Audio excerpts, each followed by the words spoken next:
Hi, I'm Courtney and welcome to my channel. Today I'm going to be teaching you how to pick the best block when you're purchasing a piece of land. Now, I learned a fair few tips and tricks along the way when I purchased this piece of land that we've now built a house on back in 2019. And I'm going to share all those tips and tricks with you right now. The first thing that it's very important to be aware of is your budget. You need to know how much you're going to be spending and understanding the cost of the house and understanding the cost of the land and then how much you've got to play with for each.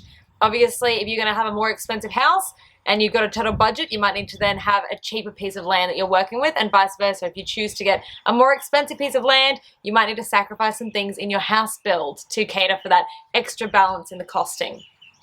The next thing you need to be really aware of is the size of blocks. Blocks come in all shapes and sizes, so it's very important to be aware of what you can fit on a 10-meter wide block compared to a 13, compared to a 16-meter wide block, and so on and so forth. It's very, very different what you can fit and how the houses feel and look on the inside. So the best way to master this trick is to go and visit display homes. They are a really good indicator on what you can fit on different size blocks.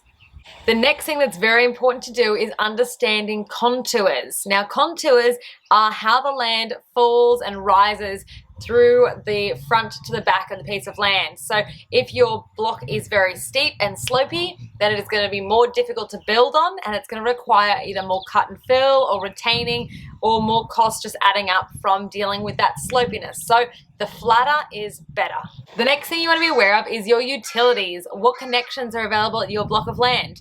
Do you have access to normal water and sewerage as well? Are your power lines over around the side of your block, or are they underground power lines? You might also have access to things like natural gas and NBN, which is the internet cables run through the ground. So just make sure you're aware of what's connected to your block, and if you don't have some of those things, what might happen. So for instance, if you didn't have water connected to your block, you would have to ensure that when the house is being built, that the builders have access to water. They can't lay your bricks and create this mortar and the different products needed for the house unless they've got access to a few of those things. So keep that in mind when you're having a little look at the land. The next thing you want to be aware of is easements. Now, easements are basically underground on your block, and it's something that you might need to be aware of when you're building. Easements can be for drainage, they might just be for maintenance, but it means that you necessarily can't build all the way up to your boundary. So if you see on your lot plan or your DP plan a dotted line and it's got a little number or letter next to it, make sure you have a look at the key on that plan to see what the easement is for. If it's at the back of the block and you're never going to build on it, it might not be a problem. But if it's running down the length of your side of your block, it might mean that you can't build all the way up to your boundary. So it's just important to be aware of what easements are. And if you've got an easement on the block next to you, and you might be a zero lot, so that's something that might be important to you as well. If the block next to you has an easement running down the side of theirs for maintenance, it means that you might be able to push your house right up to that fence line towards their house. Because they can't build on the easement, they'll be pushing themselves away from that as well. But it just means that you have more building room on your particular block. So the next thing you need to be aware of is BAL ratings. Now, this is a bushfire rating, and it's dependent on where you build your home. If you're in an area that's more prone to bushfires, there are certain things that will need to be done to your house if you have one of those ratings to make sure that you won't be as affected if a bushfire was to happen. These changes can range, and they affect a few different parts of the house, and they have some costs associated with them. So for instance, a 12.5 BAL rating can cost you anywhere from about $4,500 to $6,000 dependent on the house you build. If it's a single story or a two-story, it just depends on the house. Again, like a 19-point BAL rating will cost you anywhere between about $7,000 and $9,000. Now, these costs are actually associated with the materials used during the build. So when you have a BAL rating, things like your fly screen changed, so they're not the fiberglass fly screen, but they might be upgraded to a metal type fly screen. Again, things like your front door, if it's wooden, might need to be upgraded, and all the rest of your external doors. Your garage might need to be upgraded, and even things like your downpipes. So PVC downpipes or plastic downpipes can't necessarily be used in those high BAL rated areas, so they'll all need to be switched out for something that is less fire affected if it is in a BAL rated area. So again, something to be aware of when you're looking at a piece of land. Another good one on the same path to be aware of is your exposure to water. If you are really close to, say, breaking beach and ocean waves where you have salt present in the air, far more than we do inland, then again, that's going to affect your build on the materials that can be used. So you just need to be aware of your exposure to any water like that, especially if it's salt water. So another good item to be aware of is your block shape.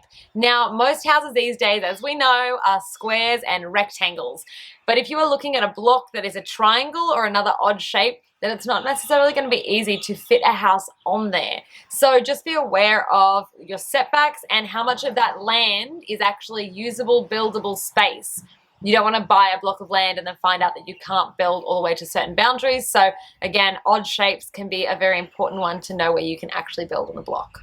And one of my last items before I do a few quick fire ones for you is who can build there. So if you're buying a piece of land in an area that is more rural, it might be hard for builders to get to. So just be aware of who can build there.